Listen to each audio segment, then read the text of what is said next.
Hi viewers, இப்போ நாங்கள் எங்கே வருகை வந்திருக்கோம்டா, யாழ்ப்பாணத்தில் பருத்துறையில் உள்ள தேசிய மக்கள் சக்திக்கு வருகை வந்திருக்கோம். இன்றைக்கு வந்து தேசிய மக்கள் சக்தி கட்சியில் இன்றைக்கு திறப்பு விழா. காணொலிக்குள்ள போவோம் வாங்க. சிறப்பானதொரு நல்லாட்சி இந்த நாட்டிலே நிலவுகின்ற மக்களின் உள்ளங்களில் தனித்துவமான ஒரு நல்லாட்சி நிலவுகின்ற வேளையில் மீண்டும் தமிழர் பிரதேசத்தில் வடமராட்சி பருத்தித்துறையில் தேசிய மக்கள் சக்தியினுடைய எழுச்சி பொதுமக்கள் தொடர்பாடல் காரியாலயம் என்று வைபவ ரீதியாக திறந்து வைக்கப்பட இருக்கிறது. இன்றைய சிறப்பான திறப்பு விழாவிற்கு பிரதம அதிதிகளாக தேசிய மக்கள் சக்தியினுடைய பிரமுகர்கள் வரிசையில் போக்குவரத்து மற்றும் நெடுஞ்சாலைகள் மற்றும் துறைமுகங்கள் மற்றும் சிவில் விமான சேவைகள் அமைச்சர் கௌரவத்துக்குரிய விமல் ரத்நாயக் அவர்கள் வருகை தர இருக்கிறார். அதே போல கடற்தொழில் நீரியல் வள மற்றும் கடல் வளங்கள் அமைச்சர் கௌரவ ராமலிங்கம் சந்திரசேகர் அவர்களும் இன்றைய தினம் வருகை தர இருக்கிறார். அதே போல கௌரவ பாராளுமன்ற உறுப்பினர் கருணநாதன் இளங்குமரன் அவர்களும் கௌரவ பாராளுமன்ற உறுப்பினர் ஜெயச்சந்திரமூர்த்தி ரஜீவன் அவர்களும் கௌரவ பாராளுமன்ற உறுப்பினர் ஸ்ரீ பவானந்தராஜா அவர்களும் இன்றைய தினம் சிறப்பு அதிதிகளாக இந்த விழாவினை சிறப்பிப்பதற்காக இப்போது வருகை தர இருக்கிறார்கள். மக்களுக்காக நாம் ஊழல்கின்ற தேசத்தை நாட்டில் நாம் நிலையாக நிறுத்துவோம் என்ற ஒரு துணிப்பொருளில் மக்களுக்காக தோளோடு தோழிக்கின்ற தோழர் அனுர குமார திசாநாயக் அவர்களுடைய வழிகாட்டலில் தேசத்தின் விடியலுக்காக இன்று வடமராட்சி மண்ணில் ஒரு தனித்துவமான ஒரு காரியாலயம் திறந்து வைக்கப்பட இருக்கிறது. எனவே வருகை தருகின்ற அவர்களை வரவேற்பதற்காக வடமராட்சி சமூகம் இன்று இந்த வரவுக்காக காத்திருக்கிறது. எனவே சற்று நிமிடத்தில் வலுவ ரீதியான திறப்பு விழா ஆரம்பமாக இருக்கிறது என்பதை அறிய தெரிகிறோம். எனவே அனைவரும் இன்னும் சற்று நிமிடத்திலே இந்த இடத்திற்கு எங்களுடைய பிரதம அதிதிகள் வருகை தர இருக்கிறார்கள் என்ற மகிழ்வான செய்தியை உங்களுக்கு நாங்கள் இந்த நேரத்திலே தெரிவித்துக் கொண்டு இந்த வடமராட்சி மண்ணில் தனித்துவமாக எங்கள் கோரிக்கைகளை நாங்களே எங்களினாலே எழுதி எங்களுடைய இந்த காரியாலயத்தை கொண்டு வந்து கொடுத்தால் அதற்கான ஒரு தீர்வு எங்களுக்கு கிடைக்கும் என்ற ஒரு அசையாத நம்பிக்கையோடு இன்று வைபவ ரீதியாக இந்த காரியாலயம் திறந்து வைக்கப்பட இருக்கிறது. வெறுக வெறுகவென அவர்களை நாங்கள் வரவேற்க இருக்கிறோம். சிறப்பானதொரு தேசிய மக்கள் சக்தி எழுச்சியான ஒரு தேசிய மக்கள் சக்தியினுடைய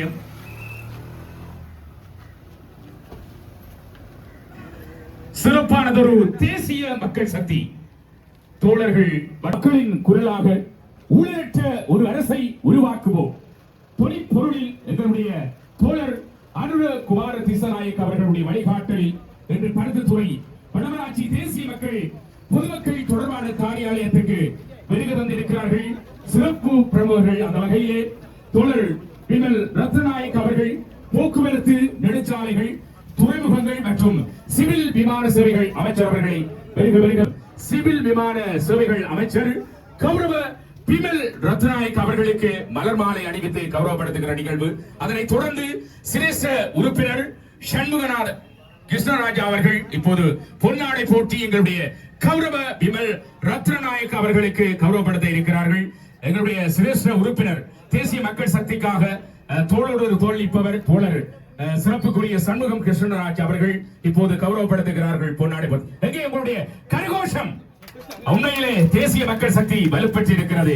எங்களுடைய அவர்களுக்கு நன்றி கூறிக்கொண்டு அடுத்ததாக எங்களுடைய கடல் வளங்கள் அமைச்சர் சிறப்புக்குரிய கடற்தொழில் நீரியல் மற்றும் கடல் வளங்கள் அமைச்சர் கௌரவ ராமலிங்கம் சந்திரசேகர் அவர்களுக்கு மாலை அணிவிப்பதற்காக சிந்தராசா உதயகுமார் எங்களுடைய சந்திரசேகர் அவர்களுடைய பணி எல்லையில்லாதது.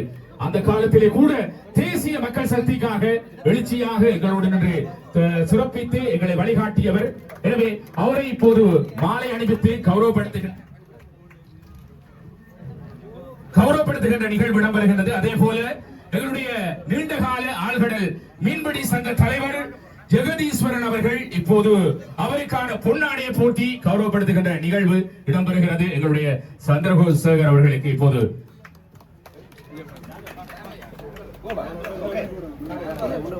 அதேபோல பருத்தத்துறை முனை களத்தொழில் கூட்டுறவு சங்க தலைவர் அவர்கள் சிறப்பான பாராளுமன்ற உறுப்பினர் கருணநாதன் இளங்குமரன் அவர்களுக்கு இப்போது சிறப்பான பொன்னாடை போட்டி கௌரவப்படுத்துகின்ற நிகழ்வு இடம்பெற இருக்கிறது. சிறப்பான பருத்தத்துறை முனை களத்தொழில் கூட்டுறவு சங்க தலைவர் கௌரவ தலைவர் நிமால் அவர்கள் மாலை அணிவித்து இப்போது பிரமுகர்கள் அழைத்து செல்லப்பட இருக்கிறார்கள். எனவே சிறப்பானதொரு நிகழ்விலே நாங்கள் எங்களுடைய பிரமுகர்களை அழைத்து செல்லுகின்ற நிகழ்வு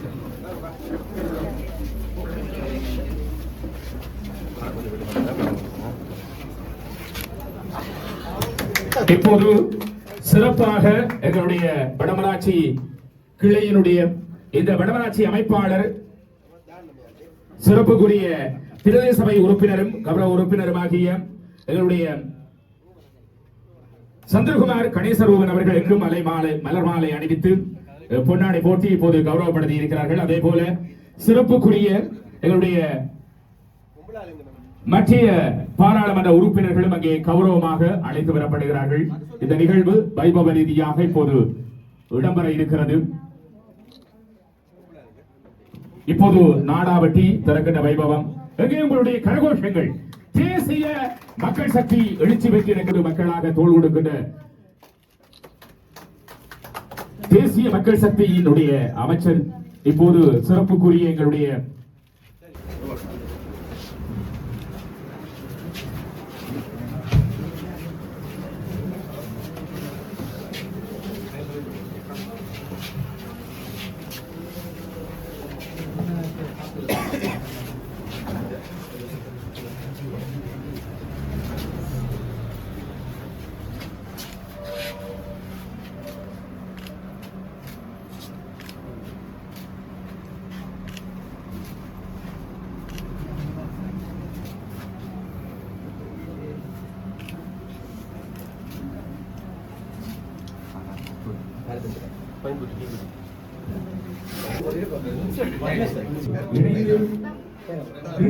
அழைத்திருக்கின்றோம்.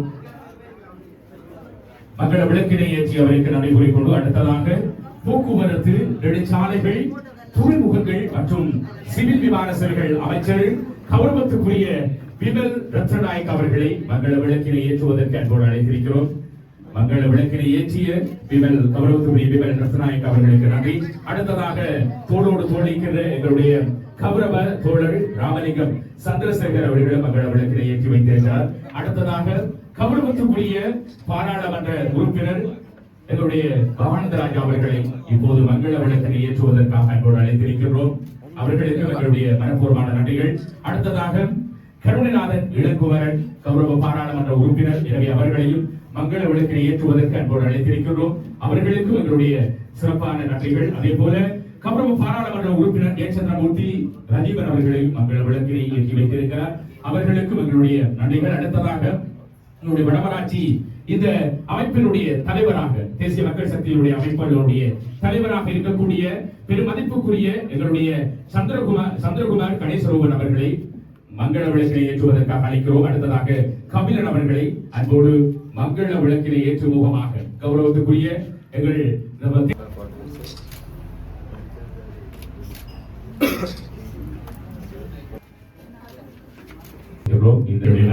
நன்றிகள். ஏனைய பிரமுகர்களை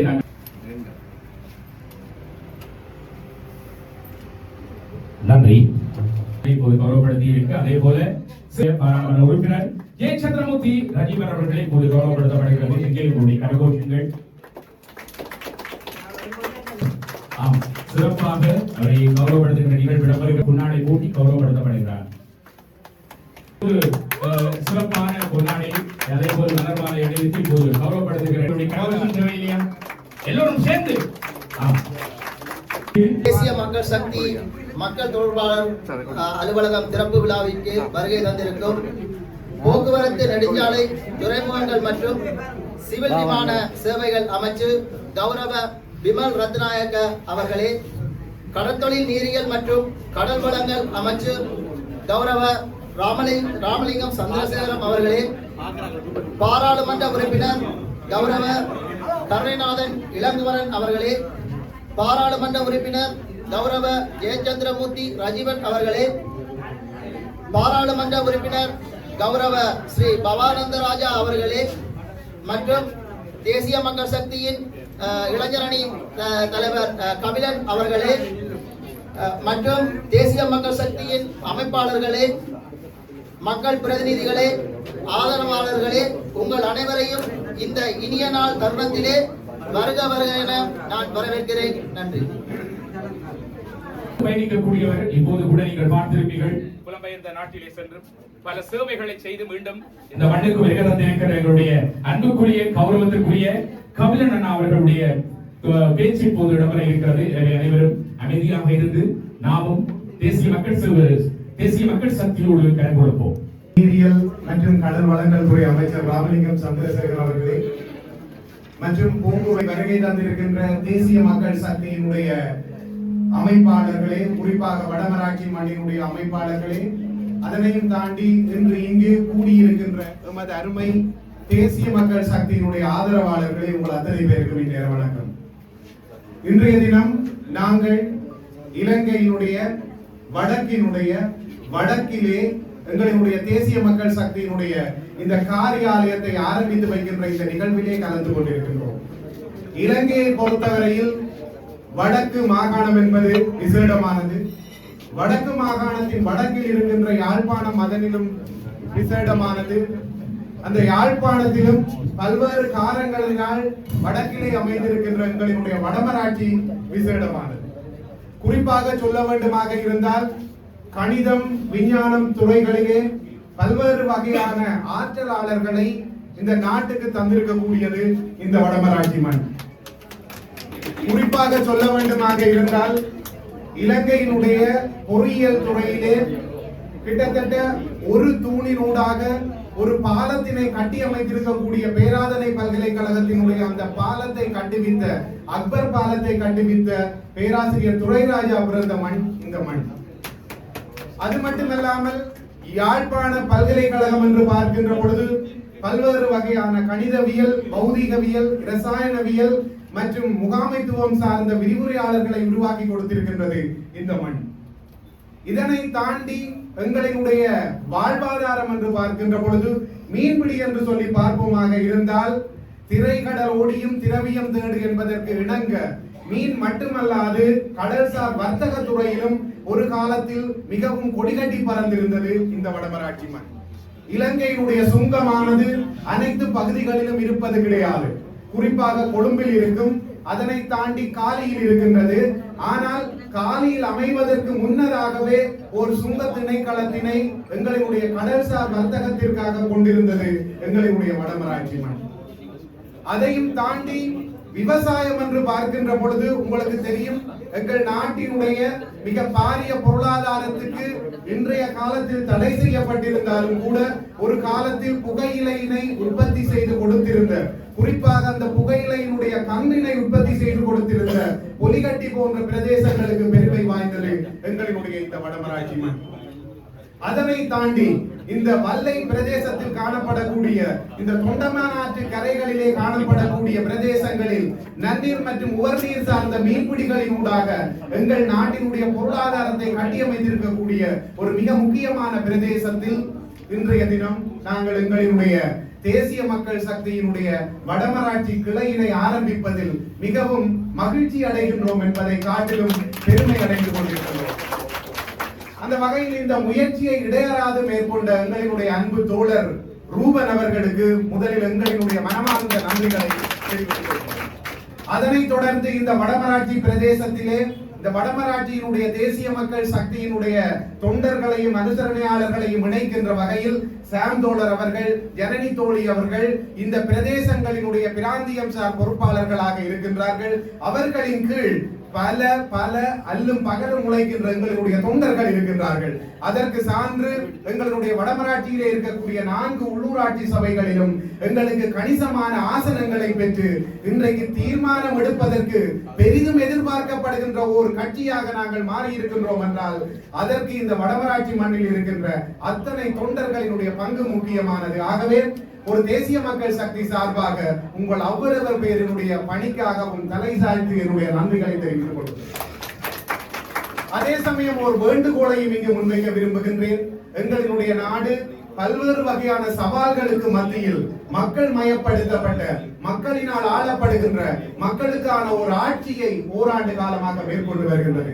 அந்த ஆட்சியின் கீழ் பல்வேறு வகையான செயற்திட்டங்கள் எங்களுடைய நாட்டிலே உருவாக்கப்பட்டிருக்கின்றன.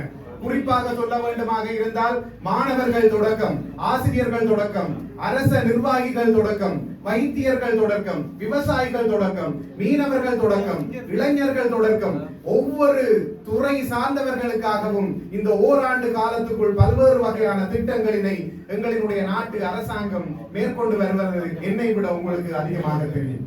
அதனுடைய ஒரு கட்டமாக இன்றைய தினம் இந்த வடமராட்சி பிரதேசத்தில் இருக்கக்கூடிய மிக முக்கியமான சவாலாக இருக்கக்கூடிய சட்டவிரோதமான விடயங்களை கட்டுப்படுத்துவதற்கான முயற்சிகளையும் எங்களினுடைய பாராளுமன்ற உறுப்பினர்கள் மிகவும் வலுவாக மேற்கொண்டு கொண்டிருக்கின்றார்கள். அதற்கு காரணம் எங்களினுடைய பலம், எங்களுடைய பலம்.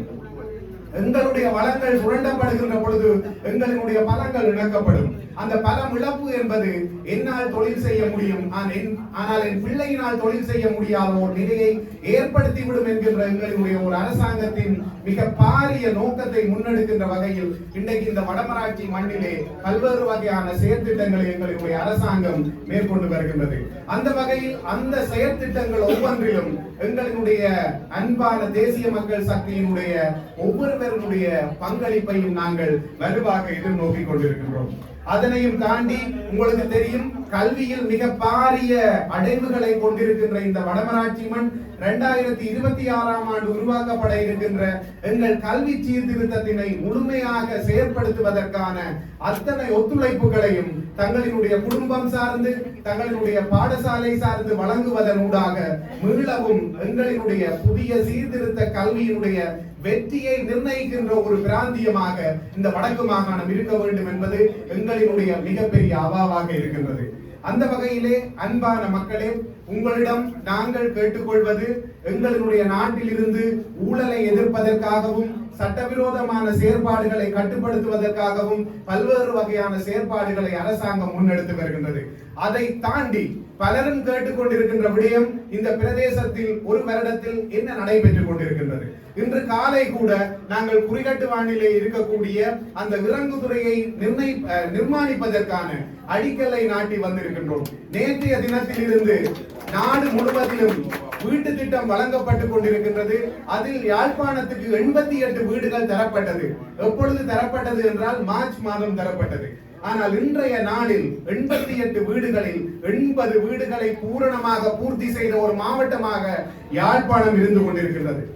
கடந்த காலங்களில் 1 வருடம், 2 வருடம், 3 வருடங்கள் ஆகியும் நிர்ணயித்து முடிக்கப்பட முடியாத அந்த வீடுகளை வெற்றிகரமாக நாங்கள் முடித்து நேற்றைய தினம் மருதங்கேணியிலும் அதற்கு முன்றைய தினம் பருத்தித்துறையிலும் வீடுகள் கையளிக்கப்பட்டிருக்கின்றது. நாளைய தினம் எங்களுடைய கௌரவ அமைச்சரினால் கரவட்டியில் வீடுகள் கையளிக்கப்பட இருக்கின்றன. இவ்வாறான செயற்திட்டங்கள் எங்களுக்கு சொல்ல வருவது யாதெனில், எங்களுடைய தேசிய மக்கள் அரசாங்கமானது மும்முரமாக மக்களின் அபிவிருத்திக்காக தன்னை அர்ப்பணித்திருக்கின்றது. இன்றைக்கு பாருங்கள், இத்தனை அமைச்சர்கள் எந்த விதமான ஆடம்பரமும் இல்லாமல், எந்த விதமான பாதுகாப்புகளும் இந்த நாட்டினுடைய குடிமக்களாக நாங்களும் அந்த அரசியல் கலாச்சாரத்தை ஏற்றுக்கொண்டு எங்களுடைய அத்தனை பங்களிப்புகளையும் அவர்களுக்கு வழங்க வேண்டும். ஆகவே இங்கு கூடியிருக்கின்ற இவ்வளவு பேரும் எங்கள் கிராமங்கள் தோறும், எங்கள் சமூகங்கள் தோறும் எங்களுடைய அரசினுடைய செயற்பாடுகளை கொண்டு சென்று எங்களுடைய ஆதரவாளர்களை அதிகரிப்பதன் வழியாக மக்களால், மக்களுக்காக, மக்களோடு இணைந்து செய்யப்படுகின்ற இந்த தேசிய மக்கள் சக்தி அரசாங்கத்தை அடுத்து வருகின்ற 20-25 வருடங்களுக்கு தொடர்ந்தும் எங்களினுடைய கைகளில் வைத்திருக்க தங்களினுடைய ஆதரவை வேண்டிக் கொண்டு, அதற்கு இன்று இங்கு அமைக்கப்பட்டிருக்கின்ற இந்த காரியாலயமானது பாரிய அளவிலான பங்களிப்பினை வழங்கும். அதற்கு தங்கள் ஒவ்வொருவரினுடைய தொடர்ச்சியான அனுசரணையை வேண்டி இந்த நல்ல வாய்ப்புக்கு நன்றி கூறி விடைபெற்றுக் கொள்கின்றேன். நன்றி, வணக்கம். நம்முடைய தேசிய மக்கள் சக்தியினுடைய அரசாங்கத்தினுடைய முக்கிய பிரமுகரும் போக்குவரத்து துறை அமைச்சருமான கௌரவ விமல் ரட்நாயக்கா அவர்களையும் நம்முடைய வடமாகாணத்துக்கு விசேடமாக இருக்கின்ற அன்புக்குரிய அமைச்சர் சந்திரசேகர் அவர்களையும் எங்களுடைய சக பாராளுமன்ற உறுப்பினர்கள் இளங்குவன் அவர்களே, டாக்டர் பவானந்தராய் அவர்களே, இந்த பேசக்கூடிய அமைப்பாளர் இருக்கின்ற ரூபன் அவர்களே, இன்று மக்கள் நேசிக்கின்ற ஒரு அரசாங்கமாக இந்த தேசிய மக்கள் சக்தி அரசாங்கம் இருக்கின்றது. எனவே நாங்கள் நிற்கின்றோம், எங்களுடைய ஆட்சி காலத்திலே இந்த மக்கள் என்னென்னத்தை எல்லாம் இழந்தார்களோ, குறிப்பாக இந்த தமிழ் மக்கள் இந்த நாட்டிலே என்னென்ன விடயங்களுக்கு எல்லாம் வேண்டும் என்று சொல்லி எங்களை ஆதரித்தார்களோ அந்த விடயங்கள் எல்லாம் எங்களுடைய ஆட்சி காலத்திலே நடைபெறும். இந்த பருத்தித்துறை பிரதேசம் ஒரு யாழ்ப்பாணத்திலே புகழ்பூத்த பிரதேசம். இந்த மக்கள் புகழ் வாய்ந்த மக்கள், நல்ல கல்வியிலும் சரி, பழக்கவழக்கத்திலும் சரி, ஒழுக்கத்திலும் சரி, உபசரிப்பிலும் சரி இந்த மக்கள் பேர் போனவர்கள். இந்த மக்களுடைய கோரிக்கைகள் உங்களுடைய ஆட்சி காலத்தில் நிறைவேற்றப்பட்டு சிறந்த ஒரு நல்லாட்சி ஒன்று மலரும் என்று சொல்லி தொடர்ந்து உங்களுடைய ஆதரவை தர வேண்டும் என்று கேட்டு இந்த வாய்ப்பு வழங்கிய உங்களுக்கு நன்றி கூறி விடைபெற்றுக் கொள்கிறேன். செயல்படுகிறோம். இந்த காரியாலயமானதை உங்களுடைய இலகுவான வேலைகளுக்கும் நீங்கள் எத்தனையோ துன்பங்களையும் இன்னங்களையும் சந்தித்துக் கொண்டிருக்கிறீர்கள். அபிவிருத்திகளாக இருக்கட்டும், போதை வஸ்து பிரச்சனைகளாக இருக்கட்டும், போலீசார் சம்பந்தப்பட்ட பிரச்சனைகளாகவும் அனைத்துக்குமான ஒரு முடிவை நாங்கள் ஏற்படுத்திக் கொள்வதற்கும் உடனடியான நடவடிக்கைகளை ஏற்படுத்திக் கொள்வதற்குமே இந்த காரியாலயத்தை நாங்கள் துறந்திருந்தோம். இந்த காரியாலயத்தை துறப்பதற்காக மிகவும் பாடுபட்ட எங்களுடைய தோழர்கள் நிறைய இருக்கின்றார்கள். அவர்களுக்கு நன்றியை தெரிவித்துக் கொள்கிறேன். அது மட்டும் வணக்கம் ஐபுவான் සිදනාගේම අවසරයි වගේම අපි ප්‍රමාදීම ගැන කනගාටුයි. உங்கள் எல்லோருக்கும் காலை வணக்கத்தை தெரிவித்துக் கொண்டு தாமதத்துக்கு மன்னித்துக் கொள்ளுங்கள் என்று மன்னிப்பு கேட்கிறேன். අපි හිතනවා අපේ කපිලන් තෝල කිව්ව විදියටම අද ඉතාමත්ම විශේෂ දවසක් කියලා මේ වඩමාරච්චි පොයින්ට් ප්ලේස් ප්‍රදේශයේ. அதாவது எங்களுடைய கபிலன் தோழர் குறிப்பிட்டது போன்று இந்த வடமாராட்சி பிரதேசத்திற்கு மிகவும் ஒரு முக்கியமான நாள் என்பது எங்களுக்கு எல்லோருக்கும் தெரிகின்றது. අපි දේශීය මක්ක ශක්ති ආණ්ඩුව අනුර සහෝදර ජනාධිපති කරලා අවුරුද්දක් වෙනවා දැනට හරියටම. அதாவது தேசிய மக்கள் சக்தியினுடைய தலைவராக இருக்கின்ற தோழர் அனுரகுமார் திசாநாயக்க அவர்களை ஜனாதிபதியாக்கி இன்றைக்கு ஒரு வருடம் பூர்த்தியாகி இருக்கின்றது. මොකද සහෝදර සහෝදරියන් කියන්නේ මේ தோழர் අවුරුද්ද ගැන என்ன சொல்றீங்க இந்த ஒரு வருட சம்பந்தமா? මේ අවුරුද්ද ගැන මොකද ඔයගොල්ලෝ කියන්නේ? இந்த ஒரு வருடம் பற்றி நீங்க என்ன சொல்லுகிறீங்க? ආණ්ඩුවක් විදියට කරපු වැඩ ගැන ඔයගොල්ලෝ එකඟයිද නැත්නම් විරුද්ධයිද? அரசாங்கம் என்ற வகையில் செய்த வேலைகளுக்கு நீங்கள் இணங்குகின்றீர்களா அல்லது எதிர்க்கிறீர்களா? சொல்லுங்க.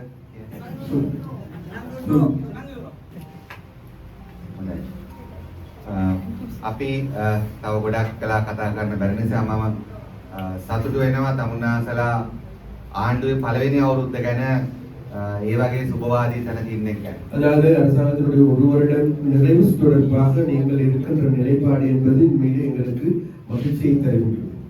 ඒ වගේම ආණ්ඩුවට අවුරුද්දක් කරන දවසේදී මේ වඩමාරච්චි වල මහජන සම්බන්ධීකරණ කාර්යාලයක් මේ විදිහට ආරම්භ කරපු එක ගැන අපි අත්‍තරම අගය කරනවා.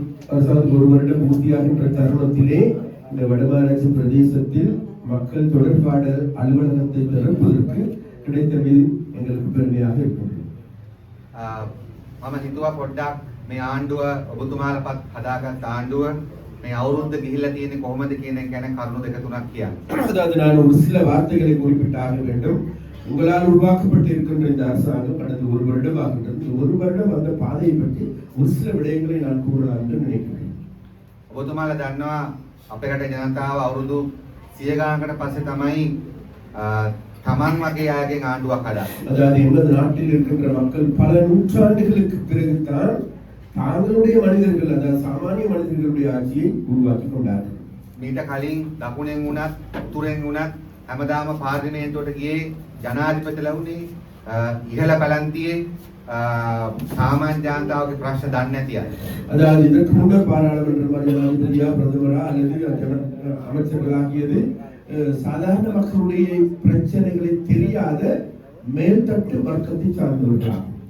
නමුත් පළවෙනි වතාවට ලංකාවේ මිනිස්සුන්ට පුළුවන් වුණා සාමාන්‍ය ගොවියන්ගේ දීවරයන්ගේ ගුරුවරුන්ගේ සාමාන්‍ය පන්තියේ අයගේ දරුවන් ජනාධිපති කෙනෙක් කරන්න ඒ වගේම මන්ත්‍රීවරු අමතවරු බාටපත් කරන්න. இலங்கையில் முதல் தடவையாக சாமானியமாக எங்களுடைய விவசாயிகள், மீனவர்கள், தொழிலாளர்கள், ஆசிரியர்கள் போன்றவர்களுடைய பிள்ளைகள் சாமானிய மனிதர்களை இந்த ஜனாதிபதியாக, பிரதமர்களாக, அதே போன்று அமைச்சர்களாக ஆக்கிக் கொள்ள முடியுமாய் இருந்திருக்கிறது. අපි ආණ්ඩුව ගන්නකොට ඔබතුමාලා දන්නවා කිසිම කෙනෙක්ට සතියකට එහා කිසි දෙයක් ප්ලෑන් කරලා වැඩ කරන්න පුළුවන් කමක් තිබුණේ නැහැ. அதாவது உங்களுக்கு தெரியும், நாங்கள் அரசாங்கத்தை கையேற்கின்ற பொழுது நாட்டினுடைய நிலைமை என்பது ஒரு வாரத்திற்கு பற்றி கூட எங்களால் சிந்தித்து செயல்பட முடியாத ஒரு நெருக்கடியான சூழல் இருந்தது. පුංචි ව්‍යාපාරයක් කරන කෙනෙක්ට ව්‍යාපාරේ ලොකු කරගන්නවා කියලා හරි නැත්නම් අලුතෙන් කසාද බදින ජෝඩුවකට ලංකාවෙ වෙනවද නැත්නම් ලංකාවෙන් පිටරටකට යනවද කියලා හරි එහෙම කිසිම සලස්මක් කරගන්න පුළුවන්. அதாவது ஒரு சிறிய வியாபாரத்தை செய்கின்றவர்கள் அந்த வியாபாரத்தை முன்னேற்றுவதா, அதே போன்று புதிதாக திருமணம் முடித்தவர்கள் இலங்கையில் வாழ்வதா, இலங்கையை விட்டு வெளியேறுவதா என்கின்ற நிலையில் தான் இந்த ஒரு வருடத்துக்கு முன்னர் இருந்த நிலைமைகளா. ඩොලර් එක ගත්තොත් යුරෝ එක ගත්තොත් නේද? බඩු මිල ගත්තොත් අද එකක් හෙට තවත් එකක්. அதாவது இன்றைக்கு எங்களுக்கு தெரியும், டாலர் எடுத்துக்கொண்டாலும் சரி, யூரோ எடுத்துக்கொண்டாலும் சரி, நாளுக்கு நாள் அதிகரித்துக் கொண்டிருந்தது. அதன் காரணமாக நாளை எங்களுடைய பொருட்களுடைய விலைகளும் அதிகரித்து காணக்கூடியதாக இருந்தது. සිමෙන්ති මිල ගත්තත්, යකඩ මිල ගත්තත්, ඩීසල් මිල ගත්තත් හැම එකක්ම රෑට් එකක් උදේට තව එකක්. அதாவது உங்களுக்கு தெரியும், சிமெண்ட் விலை எடுத்துக்கொண்டாலும் சரி, இரும்பு விலை எடுத்துக்கொண்டாலும், ஏனைய பொருட்களுடைய விலை எடுத்துக்கொண்டாலும் கூட இரவுக்கு ஒரு விலை, விடிந்துதான் இன்னொரு விலையாக இருந்தது. ඒ වගේම රටේ ආණ්ඩුවක් තිබුණේ නැහැ. அதே போன்று நாட்டில் ஒரு அரசாங்கம் இருக்கவில்லை. මිනිස්සු ඡන්දයෙන් පත් කරපු ආණ්ඩුව වෙච්ච ගෝඨාභය රාජපක්ෂව ගහලා එළෙව්වා. அதாவது மக்களுடைய வாக்குகளால் ஆட்சி பீடம் ஏறிய கோட்டாபய ராஜபக்சவின் ஆட்சியை மக்கள் அடித்து விரட்டி இருந்தார்கள். අගමැති කරපු මහින්ද රාජපක්ෂ එළවලා තිකුණාමලේ ගිහලා හැංගිලා හිටියා. அதாவது பிரதமராக தெரிவு செய்யப்பட்டிருந்த மஹிந்த ராஜபக்ச அவர் அடித்து விரட்டப்பட்டு போயிட்டு திருகோணமலை மறைந்திருந்தார். රනිල් වික්‍රමසිංහ ඇවිල්ලා හොරෙන් ජනාධිපති වුණා. கள்ளத்தனமாக கள்ளப்பாதையில் வந்த ரணில் விக்ரமசிங்க ஜனாதிபதி ஆனார். ඒ කාලේ එක മന്ത്രി කෙනෙක් එක කැමති කෙනෙක් ගමකට ආවද? அதாவது அன்றைய காலகட்டத்தில் எந்த ஒரு அமைச்சராவது அல்லது மக்கள் பிரதிநிதிகள் கிராமங்களை நோக்கி வந்தார்களா? එහෙම කිසිම දෙයක් වුණ නැති අවුරුදු දෙක තුනක් ගත වුණා. அந்த 2-3 வருடங்களை பார்க்கின்ற பொழுது அவ்வாறு எந்த ஒரு சம்பவமும் நிகழாத ஒரு வருடங்களாகவே காணப்பட்டது. රනිල් වික්‍රමසිංහ ජනාධිපති කරගත්ත එකෙන් එකම එක දෙයයි උනේ මොකක්ද? රාජපක්ෂලාට ආරක්ෂාල ඉන්න එයා මුරකාරයෙක් ලෙස කටයුතු කරා. அதாவது ரணில் விக்ரமசிங்க அவர்களை ஜனாதிபதியாக்கிய ஒரே ஒரு நன்மை மாத்திரமே ஏற்பட்டது, வேறு எதுவுமல்ல. ராஜபக்சாக்கள் பாதுகாப்பாக இருப்பதற்கு பாதுகாவலனாக அல்லது காவற்காரனாக ரணில் விக்ரமசிங்க செயல்பட்டது மாத்திரமே நன்மையாக இருந்தது. ලංකාවට ඒ කාලේ සංචාරකව ගොඩක් අඩුවේ. அன்றைய காலகட்டங்களில் இலங்கைக்கு குறைவான உல்லாச பயணிகளை வருகின்றனர். ගමක පාරමක් හැදුන්නේ නැති තරම්. வீதிகளோ அல்லது பாலங்களோ எதுவும் கட்டப்படவில்லை. ඔන්න ඔහොම පටපිටාවක තමයි තමුන්නාසලා 2024 සැප්තැම්බර් 21 තිසේ කාටින් වලින් අනුරතෝල ජනාධිපති කරා. அப்ப அந்த மாதிரியான ஒரு நிலைமையின் கீழ் தான் நீங்கள் எல்லோருக்குமே தெரியும், 2024 ஆண்டு செப்டம்பர் மாதம் 21ஆம் தேதி ஜனாதிபதி அனுர அவர்களை ஜனாதிபதியாக்கினார். ඒ වගේම මේ යුගය සහ මුලින්ම ජාතිවාදීන් බොරුවෙන් මේකට පිරලා තිබුණා. அதே போன்று அன்றைய காலகட்டம் என்பது இனவாதத்தால் பொய்களாலும் நிறைந்து காணப்பட்டது. අද එදා ඉඳලා අවුරුද්දක් ගිහිලා තියෙනවා. அது அன்றிலிருந்து இன்று ஒரு வருடம் கடந்திருக்கிறது. ඒ වගේම ඔබතුමාලා දන්නවා ලංකාවේ අවුරුදු ගානකින් ඡන්ද තියලා තිබුණ නැහැ ඉස්සර කලින්. கடந்த காலங்களில் உங்களுக்கு தெரியும், பல வருடங்களாக நாட்டில் தேர்தல்கள் நடத்தப்பட்டிருக்கவில்லை. රනිල් වික්‍රමසිංහ ප්‍රාදේශ සභා ඡන්දේ බලෙන් කල් දැම්මා. அதாவது ரணில் விக்ரமசிங்க அவர்கள் பிராதேசிய சபை தேர்தல்களை கூட பலவந்தமாக பின் போட்டார். ලංකාවේ ජනාධිපතිවරයා ඡන්දෙන් නෙමෙයි පත්තලා හිටියේ. அதாவது நாட்டின் ஜனாதிபதி மக்களால் தெரிவு செய்யப்பட்டவராக இருக்கவில்லை. පාර්ලිමේන්තුව මිනිස්සු ප්‍රතික්ෂේප කළ තිබුණා. பாராளுமன்றத்தை மக்கள் நிராகரித்திருந்தார்கள். පළාත් සභා ඡන්දේ අවුරුදු 7කින් තියලා තිබුණේ නැහැ. மாகாண சபை தேர்தல் கடந்த 7 வருடங்களாக நடத்தப்பட்டிருக்கவில்லை. ප්‍රාදේශ සභා ඡන්දේ අවුරුදු 5කින් තියලා තිබුණේ. பிரதேச சபை தேர்தல்கள் 5 வருடங்களாக நடத்தப்பட்டிருக்கிறது. එහෙම තමයි රට තිබුණේ. அப்படிதான் நாடு இருந்தது. සර් ලෝකේ කිසි රටක් ලංකාව හරියට පිළිගත්තේ නැහැ. அதாவது அதன் காரணமாக உலகத்தில் இருக்கும் எந்த ஒரு நாடும் இலங்கையை ஏற்றுக்கொள்ளவில்லை. මොකද පිළිගන්න නම් ඡන්දයෙන් පත් වෙච්ච රට පාලනය කරන්න. அதாவது ஏற்றுக்கொள்ள வேண்டுமாக இருந்தால் தேர்தல் மூலமாக தெரிவு செய்யப்பட்ட ஒரு நாட்டை ஆட்சி செய்திருக்க வேண்டும். එදා ඉඳලා අද අවුරුද්දක් ගිහිල්ලා තියෙනවා. அன்றிலிருந்து இன்று ஒரு வருடம் கடந்திருக்கிறது. අපි ඉතාම ඉක්මනින් මොනවද අපි කරලා තියෙන්නේ ඔබතුමාලගේ ශක්තියෙන් මොනවද අපි කරලා තියෙන්නේ කියන එක චුට්ටක් මතක් කරලා. அதாவது உங்களுடைய பலத்தால் உங்களுடைய வாக்குகளால் கடந்த ஒரு வருடங்களில் நாங்கள் எதை செய்தோம் என்னதை செய்தோம் என்பதை ஒரு சில வாக்குகள் මේ අවුරුද්ද ඇතුළත අපි ඡන්ද 3ක් තියලා இந்த තියෙනවා. ஒரு வருடத்தில் நாங்கள் 3 தேர்தல்களை நடாத்தியிருக்கிறோம். ජනාධිපති ඡන්දේ, පාර්ලිමේන්තු ඡන්දේ, ප්‍රාදේශ සභා ඡන්දේ. ஜனாதிபதி தேர்தல் பொது தேர்தல் அதே போன்று உள்ளூராட்சி சபை தேர்தல் ඒවා ඔක්කොම අන්තිම සාධාරණව කරලා තියෙනවා. அது எல்லாமே நியாயமான முறையில் நடத்தப்பட்ட தேர்தல்களாகும். රජයේ කියලා කිසිම දේපලක් පාවිච්චි කරලා නැහැ அது ඡන්ද. அரசாங்கத்துடைய சொத்துக்கள் எந்த விதத்திலும் துஷ்பிரயோகம் பண்ணப்படாத தேர்தல்களாகும். ආණ්ඩුවේ channel ආණ්ඩුවේ වාසියට පාවිච්චි කරලා නැහැ. அரசாங்கத்தில் இருக்கின்ற சேனல்களை அரசாங்கத்திற்கு ஆதரவாக செயல்படவில்லை. මීට කලින් රාජපක්ෂලා වික්‍රමසිංහලා ඡන්ද කරනකොට කොහොමද? அதற்கு முன்னர் ராஜபக்சாக்கள் விக்ரமசிங்காக்கள் தேர்தல் செய்கின்ற பொழுது எப்படி இருந்தது? ඒගොල්ලෝ මුළු ආණ්ඩුවේ සියලුම දේවල් ඒගොල්ලන්ගේ පක්ෂ ජයග්‍රහණයට යොදා ගන්නවා. அதாவது அரசாங்கத்தில் இருக்க அனைத்து சொத்துக்களை அனைத்து வளங்களையும் தங்களுடைய கட்சியினுடைய வெற்றிக்காக பயன்படுத்தினார்கள். ඡන්දයෙන් පස්සේ මොකද වෙන්නේ? தேர்தல் முடிந்தது பிறகு என்ன நடந்தது? ඡන්දයෙන් පස්සේ විරුද්ධ පක්ෂයට ගහනවා. தேர்தல் முடிந்தது பிறகு எதிர்க்கட்சிகள் மீது தாக்கப்படுவார்கள். ඡන්දයෙන් පස්සේ දැන් ජනනී මන්ත්‍රීතුමිය මට කිව්වා පොයින්ට් පේඩ්‍රෝ ඩිපෝ ගැන සාමාන්‍ය වෙන පක්ෂයක් දෙන්නා මොකද වෙන්නේ? ඒ පරදිච්ච පක්ෂ කට්ටිය ඔක්කොම ගහලා එළවනවා. அதாவது வேற உங்களுக்கு பரிந்துரைகள் டிப்போ இருக்கின்றது. வேற காலகட்டங்களில் வேற கட்சி ஆட்சிக்கு வந்திருந்தால் இப்போது இருக்கின்றவர்கள் அடித்து விரட்டி போட்டு தங்களுடைய ஆட்களை போட்டுக் கொண்டிருப்பார். අපි මේ රටේ පහුගිය අවුරුදු 75ටම තිබ්බ ඉතාමත්ම සාධාරණ ඉතාමත්ම විනිවිද කරන ආකාරයේ හරි ඡන්ද තියලා තියෙනවා. அதாவது கடந்த 75 வருடங்களுக்கு பிறகு நாட்டில் நேர்மையான வெளிப்படைத்தன்மையான நியாயமான தேர்தலை நாங்கள் நடாத்தி இருக்கிறோம். එහෙම නේද? එකඟයිද? அப்படித்தான் அதுக்கு நீங்கள் இணங்குகின்றீர்களா? අපි ආණ්ඩු පක්ෂ විදියට ඔබතුමාලට ඉඩම් වල ෆෝම් බෙදලා ඔප්පු බෙදලා සල්ලි දීලා ඡන්ද අරගත්තේ නැහැ. அதாவது நாங்கள் அரசாங்கம் என்ற வகையிலும் சரி எங்களுடைய கட்சி என்ற வகையிலும் உங்களுக்கு காசு கொடுத்தோ வீடு தருவதாக கூறியோ அது தருவதாக கூறியோ அணை தருவதாக கூறியோ நாங்கள் உங்களுடைய வாக்குகளை பெற்றுக் கொள்ளவில்லை. අපි අරක්කු දීලා කසිප්පු දීලා ඡන්ද ගත්තේ නැහැ. அதாவது நாங்கள் சாராயம் கசிப்புகளை கொடுத்து உங்களுடைய வாக்குகளை பெற்றுக் கொள்ளவில்லை. ඒවා කරපුවා ගැන ඔබතුමාලට දැන් හිනා. அதனால வேண்டி நீ அந்த செய்தவர்களை பற்றி நினைக்கிற பொழுது உங்களுக்கு எல்லாம் சிரிப்பாக வருது. ඒ නිසා අපි ඉතාමත්ම හොඳ මැතිවරණ සංස්කෘතියක් මේ රටේ ඇති කරලා තියෙනවා. அதன் අපි ඔක්කොම එකතු වෙලා. அதன் காரணமாக நாங்கள் எல்லாருமே சேர்ந்து இந்த நாட்டில் ஒரு அரசியல் கலாச்சாரம் தேர்தல் கலாச்சாரத்தை உருவாக்கி இருக்கின்றோம். ඒක නේද රටේ මිනිස්සු බලාපොරොත්තු වෙන්නේ. அதுதான் மக்களுடைய எதிர்பார்ப்பாக இருந்தது. ඒක තමයි රටේ මිනිස්සු බලාපොරොත්තු වෙච්ච එක ලොකු දෙයක්. அதுதான் மக்களுடைய எதிர்பார்ப்பு. அது மிகப்பெரிய வேலை ஒன்று. ඊට පස්සේ අපි ජනාධිපතිතුමා ඇතුළු දේශපාලන නායකත්වයක් රටේ ඔබතුමාලා පත් කරා ඇමතිවරු මන්ත්‍රීවරු. அதாவது நீங்கள் எல்லோருமே சேர்ந்து ஜனாதிபதி உள்ளிட்ட அமைச்சர்கள் எல்லோரும் நீங்கள் நியமித்தீர்கள் அரசியல் தலைவர்களா. අපි ඔබතුමාලා කවුරුත් එකඟයි. අපි සම්පූර්ණයෙන්ම 100% පිරිසිදු දේශපාලන නායකත්වයක් ஆரம்பிக்கிறோம். அதுல எல்லாரையும் அழைப்பு விடுறோம். தனிப்பட்ட அழைப்பா வந்து அங்க போய் தென்னிலங்கையில இருந்து சிங்கள மக்கள் முஸ்லிம் மக்கள் வந்து சந்திக்கிறோம். அங்க இதுதான் எல்லாம் கொடுக்கும். இங்க எல்லாத்தையும் எங்களை மறைஞ்சு போடணும். உள்ள விசாரணை ஒன்று நடக்க போகணும்னு செம்மணிக்கு ஒரு போட்டியை அதே தமிழ் கட்சிகள் மறைஞ்சு போடும். என்ன காரணம் தெரியும். நல்ல போட்டி கொடுத்தாங்க. சிங்கள மக்களுக்கு 71 වෙච්ච ඝාතන ගැන තාම අවසන් හොයලා ඉවර නැහැ. அதாவது நாங்கள் வந்து ஒரு வருஷம் நடந்து 1971ஆம் ஆண்டு படுகொலைகள் இருக்கின்றோம். விசாரணை நடத்தி ஆய்வுகள் ஈடுபட்டு முடியவே இல்லை. 1987 60,000ක් අතුරුදහන් කළා වික්‍රමසිංහලාගේ UAP පාලනයෙන්. අපි ඒවට තාම යුක්තිය ඉටු කරන්න පරීක්ෂණ අවසන් කළා නැහැ. அதாவது உங்களுக்கு தெரியும் 88ஆம் ஆண்டு 89ஆம் ஆண்டு காலப்பகுதியில் 60,000க்கும் அதிகமானவர்கள் அன்றைய காலகட்டங்கள் ரணில் விக்ரமசிங்காவுடைய ஆட்சியின் கீழ் படுகொலை செய்யப்பட்டார்கள். அவர்களை பற்றி நாங்கள் இன்னும் கூட விசாரித்து ஆய்வுகளை ඒ நடத்த වගේම 26 අවුරුද්දක යුද්ධයේදී දෙමළ සිංහල මුස්ලිම් අය විවිධ පැති වලින් මරා දැම්ම අතුරුදහන් වුණා. ඒවා ඔක්කොම හොයලා ඉවර නැහැ. அதாவது கடந்த 30 வருடங்களாக யுத்தத்தின் பொழுது தமிழ் சிங்கள முஸ்லிம் மக்கள் இன்றைக்கு பல்வேறு விதமாக படுகொலை செய்யப்பட்டிருக்கின்றவர்கள் கூட விசாரிக்கப்படவில்லை. මාස 10කින් ඒවා කරන්නත් බෑ. அதாவது 10 மாதங்களில் இது வகையில் சாதிக்க முடியாது. නමුත් මම කියන්න හැදුවේ අපි උතුරේ මේ ආණ්ඩුව එනකොට තිබුණු හමුදා කඳවුරු ප්‍රමාණයක් තිබුණා ආරක්ෂක අංශවලින්.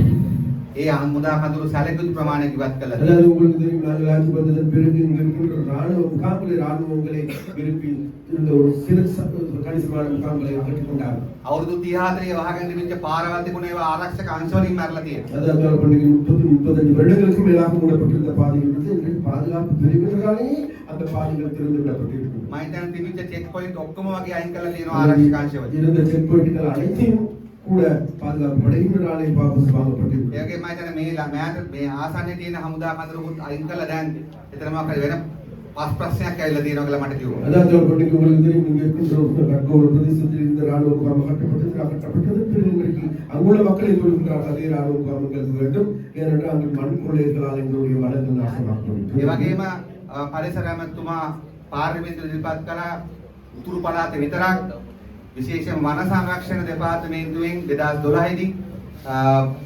විද්‍යානුකූල නොවන විදිහට අත්පත් කරගත්ත ඉඩම් අක්කර ලක්ෂයකට ආසන්න ප්‍රමාණයක් නැවත මැනලා හරියාකාර ජනතාව ලබා දෙනවා. அதாவது எங்களுடைய சுற்றாடல்துறை அமைச்சர் பாராளுமன்றத்தில் மிக தெளிவாக ஒரு கோவிலை கொண்டு வந்திருக்கிறார்கள். அதாவது 2012ஆம் ஆண்டுக்கு பிறகு வன இலாகா திணைக்களத்தால் கையகப்படுத்தப்பட்ட 1,00,000 ஏக்கருக்கு அதிகமான ஏக்கர் காணிகளை மீள மக்களுக்கு ஒப்படைப்பதற்கான நடவடிக்கை எடுக்க வேண்டும். அதற்கான அலுவல்கள் இன்றைக்கு நடைபெற்றுக் கொண்டிருக்கிறது. හැම වෙලාවෙම ඒ වගේම අපි ඉඩම් ඔප්පු ලබා දීමේ වැඩසටහන පටන් ගත්තේ කිල්නොච්චියෙන් මට මතක විදිහට 400 දෙනෙක්ට කිල්නොච්චි ඉඩම් ඔප්පු දුන්නා. ඊට මාස දෙකකට කලින්. அதாவது உங்களுக்கு எல்லோருக்கும் தெரியும், அதாவது காணிகளுக்கான உறுதி வழங்கியது முதலாவது நாங்கள் வேலை ஆரம்பித்த கிளிநொச்சி பழைய பிரதேசத்தில் அதில் முதல் கட்டமாக நாங்கள் 600 பேருக்கு அதிகமானவர்களுக்கு உறுதிகளை අපි ජාතිවාදයෙන් තොර ආණ්ඩුවක් හදලා තියෙනවා. அதனால்தான் நாங்கள் ஒரு இனவாதமற்ற ஒரு அரசாங்கத்தை உருவாக்கினோம். ආගම්වාදයෙන් තොර ආණ්ඩුවක් හදලා තියෙනවා. மதவாதம் இல்லாத ஒரு அரசாங்கத்தை ඒව තමයි මිනිස්සු சிறப்புக்குரிய எங்களுடைய போக்குவரத்து நெடுஞ்சாலைகள் துறைமுகங்கள் மற்றும் சிவில் விமானங்கள் சேவைகள் அமைச்சர் கௌரவ விமல் ரத்நாயக் அவர்களுக்கு முதற்கண் நன்றிகளை தெரிவித்துக் கொள்கிறோம்.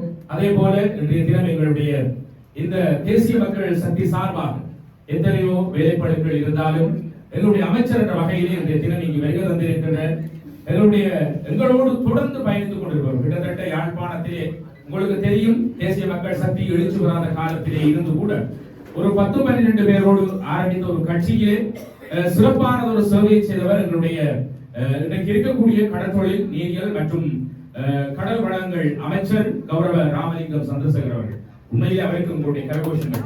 உண்மையிலே இன்றைக்கு வடமாகாணம் இன்றைக்கு நிகழ்ந்திருக்கிறது என்றால் எங்களுடைய அமைச்சர் அவர்கள் தான். அதை யாரும் மறந்துவிட முடியாது. எனவே அப்படியான ஒருவரை நாங்கள் இன்றைக்கு அவருக்கு நன்றியை தெரிவித்துக் கொண்டு அடுத்ததாக எங்களுடைய பாராளுமன்ற உறுப்பினர்கள் எங்களுடைய கருணைநாதன் இளங்குவர் அவர்கள் கௌரவ பாராளுமன்ற உறுப்பினர், அதே போல எங்களுடைய சிறப்புக்குரிய ஜெய சந்திரமூர்த்தி ரஜீவன் அவர்கள் கௌரவத்துக்குரியவர் அவர்களும் இன்றைய தினம் இங்கு வருகை தந்திருக்கிறார். அதே போல எங்களுடைய சிறப்புக்குரியவர்கள் வரிசையிலே ஓய்வு பெற்ற சிறப்புக்குரிய எங்களுடைய பாராளுமன்ற உறுப்பினர் அதைவிட வைத்தியராக இருந்தவர் ஸ்ரீ பவானந்தராஜா அவர்களுக்கும் எங்களுடைய மனப்பூர்வமான நன்றிகள். அதே போல இன்றைய தினம் இங்கு வருகை தந்திருக்கிற மீனவர் சமூகம், அதே போல நலம் விரும்பிகள், அதே போல கட்சி ஆதரவாளர்கள், என்னுடைய மதக்குழுக்கள் அவர்கள், அதே போல ஊடகத்தார்கள் முதற்கணியை நாங்கள் நன்றி கூற கடமைப்பட்டிருக்கிறோம். நாங்கள் இந்த இடத்துக்கு வருகிறவாறு அழைத்த போது எந்தவித மறுப்புமின்றி எங்களோடு சேர்ந்து பயணித்துக் கொண்டிருக்கின்ற ஊடக நண்பர்களுக்கும் நாங்கள் இந்த நேரத்தில் நன்றியை தெரிவித்துக் கொண்டு அடுத்த வகையிலே சிறப்பானதொரு எங்களுக்காக மக்கள் சேவைக்காக, எங்களுக்காக அல்ல மக்கள் சேவைக்காக சிறப்பித்துக் கொண்டிருக்கின்ற என்னுடைய பருத்தித்துறை சிறப்புக்குரிய பருத்தித்துறை போலீஸ் பொறுப்பதிகாரி, அதே போல போலீஸ் உத்தியோகத்தர்கள் அனைவருக்கும் எங்களுடைய நன்றிகளை தெரிவித்துக் கொள்கிறோம். அதே போல இங்கு கூடியிருக்கின்ற கட்சி ஆதரவாளர்கள் தொடர்ந்து உங்களுடைய கோரிக்கைகளை எல்லாம் எங்களுடைய கட்சி அலுவலகத்தில் நீங்கள் கொண்டு வந்து கொடுக்கலாம். உங்களுக்கான தீர்வுகள் எங்களால் எட்டப்படும் என்று கூறி நன்றியை தெரிவித்துக் கொள்கிறோம். நன்றி, வணக்கம். நிகழ்ச்சியின் தொகுப்பாளர் என்று உங்கள் அல்வாய் நேசன். வணக்கம்.